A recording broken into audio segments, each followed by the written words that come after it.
Hi friends, எல்லாருக்கும் வணக்கம். நான் உங்கள் விக்னேஷ். வீடியோ முழுமையாக பார்த்துட்டு அதுக்கப்புறம் டவுன்லோட் பண்ணி ரிவைஸ் பண்ணுங்கள். ரொம்ப ஹெல்ப்ஃபுல்லாக வந்து இருக்கும். ரைட், என்ன பார்க்க போகிறோம்? டிஎன்பிஎஸ்சி குரூப் 4, குரூப் 2, குரூப் 1 எந்த எக்ஸாம் எடுத்தாலும் டிஎன்பிஎஸ்சிக்கு யூனிட் நம்பர் 8 ரொம்ப வந்து இம்பார்ட்டன்ட். நிறைய சிலபஸ் இதில் கவர் ஆகிற மாதிரி வந்திருக்கும். ஹிஸ்ட்ரி, திருக்குறள் நிறைய வந்து கவர் ஆகிருக்கும். பட் லாஸ்ட் டைம் ரிவைஸ் பண்ணும் போது எந்த விஷயங்கள் மட்டும் படித்தா போதும், எதை வந்து படிக்க வேணாம், ஒரு குழப்பம் நிறைய வந்திருக்கும். இதை சால்வ் பண்ணுறதுக்காக ஒரு சில விஷயங்கள் நம்ம வந்து கொண்டு வந்திருக்கோம். இது வரைக்கும் படிச்சுட்டு போனால் கூட மினிமம் கேரண்டியாக ஒரு ஆவரேஜாக மார்க் ஸ்கோர் பண்ண முடியும். ஏன்னா இது எல்லாமே டிஎன்பிஎஸ்சி இது வரைக்கும் என்னென்ன விஷயங்கள்லாம் கேட்டிருக்காங்க, எங்கே ஃபோக்கஸ் பண்ணியிருக்காங்க, அது எல்லாத்தையும் அனலைஸ் பண்ணி அதை ஃபோக்கஸ் பண்ணி கொண்டு வந்திருக்கும். முடிஞ்ச வரைக்கும் இது வரைக்கும் அது பார்த்துட்டு போங்க. ஓகே, ரைட், பார்க்கலாம். ஸோ இதெல்லாம் பார்க்குறதுக்கு முன்னாடி உங்கள் எல்லாருக்கும் நான் சொல்கிற விஷயம், யூனிட் நம்பர் 8 பொறுத்த வரைக்கும் திருக்குறள் மினிமம் எல்லாரும் படிச்சே ஆகணும். நம்ம சேனலில் வீடியோ வந்து இருக்குது, ஃபுல்லாக செக் பண்ணுங்கள். 5 டேஸ் இருந்தாலும் 10 டேஸ் இருந்தாலும் எவ்வளோ கவர் பண்ண முடியுமோ இதை கவர் பண்ணிட்டு போங்க. திருக்குறளை மினிமமாக 2 கேள்வியாவது கேட்க போகிறாங்க.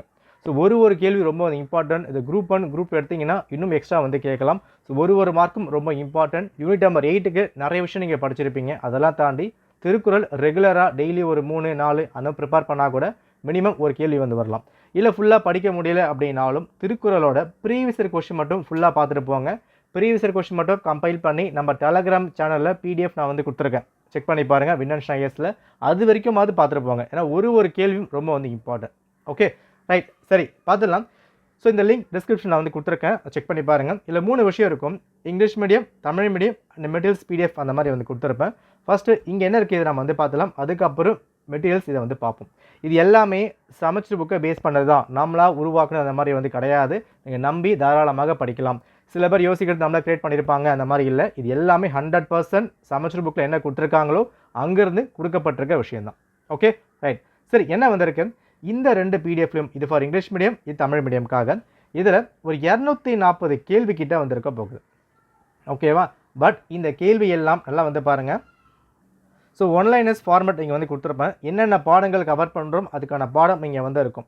ஓகேவா? ஸோ தமிழும் இதில் வந்து இருக்குது, இங்கிலீஷும் வந்து இருக்குது. இது ஃபுல்லாக ஸ்க்ரால் பண்ணி பாருங்கள். இந்த பாடங்கள்லாம் நிச்சயமாக நீங்கள் படிச்சிருப்பீங்க. ஏன்னா நம்ம யூனிட் நம்பர் 8 பிளான் போடும்போதும் சரி, இல்லை நீங்கள் ஒரு அகாடமியில் டெஸ்ட் பேட்ச் போடுறதும் சரி, இந்த பாடங்கள் தவிர்த்து நிச்சயமாக அவங்க எடுத்துருக்க மாட்டாங்க. இது எல்லாமே படித்து ஆக வேண்டிய சில பாடங்கள். இந்த பாடங்கள் இருந்து ஒரு கொஷின் ஃபார்மேட் நான் இங்கே வந்து கொடுத்துருக்கேன். இதுக்கான ஆன்சர்ஸ் நான் ரெடி பண்ணிக்கிட்டு இருக்கேன், வேணா போஸ்ட் பண்ணுறேன், அதை வந்து ஃபாலோ பண்ணிக்கோங்க.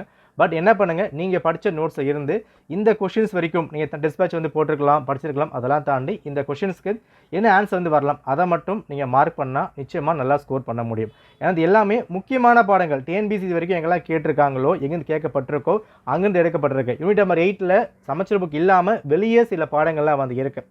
ஓகேவா? இப்போ அகழ்வாய்ச்சிலாம் வந்து இப்படி இருக்கும், கீழடி வந்திருக்கும். அந்த விஷயங்கள்லாம் தாண்டி சமச்சீர் புக் என்னங்க இருக்கோ அது எல்லாமே நான் வந்து கொண்டு வந்திருக்கேன். இதை ஃபுல்லாக ரிவைஸ் பண்ணால் நிச்சயமாக நீங்கள் ஸ்கோர் பண்ண முடியும். இது ஒரு விஷயம். ஓகே, இது ஃபுல்லாக ஸ்கால் பண்ணுங்கள். என்னென்ன பாடங்கள் நம்ம வந்து கவர் பண்ணியிருக்கோம் எல்லாமே நான் வந்து கொடுத்துருக்கேன்.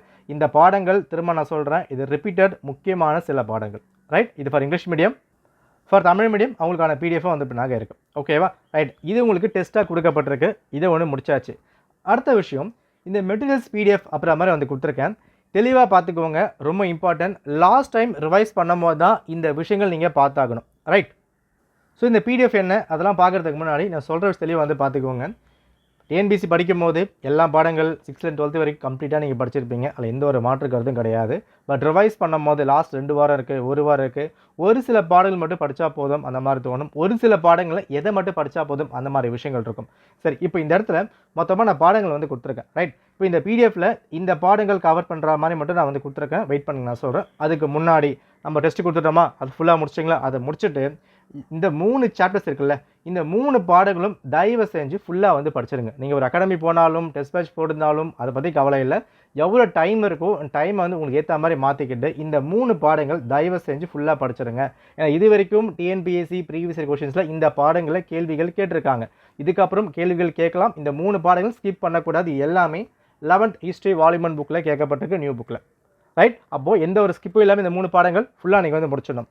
அதுக்கப்புறம் இந்த பாடங்கள் இருக்குல்ல, இப்போ ஏர்லி இந்தியா, பண்டைய இந்தியா, அப்புறம் ஏர்லி இந்தியா, சால்கோலித்திக், செம்பு காலம் அண்ட் பிரதேச முடியரசுகள், இந்த பாடங்களில் ஃபுல்லாக படிக்க வேணாம். ஒரு சில பார்ட் மட்டும் கவர் பண்ணால் போதுமானதாக இருக்கும். ரைட், அப்போது எந்த பார்ட் மட்டும் கவர் பண்ணலாம். ஸோ அதை நான் வந்து கட் பண்ணி கொண்டு வந்திருக்கேன். இது எல்லாமே சமச்சீர் புக்கை பேஸ் பண்ணி தான், தனியாலாம் வந்து கிடையாது.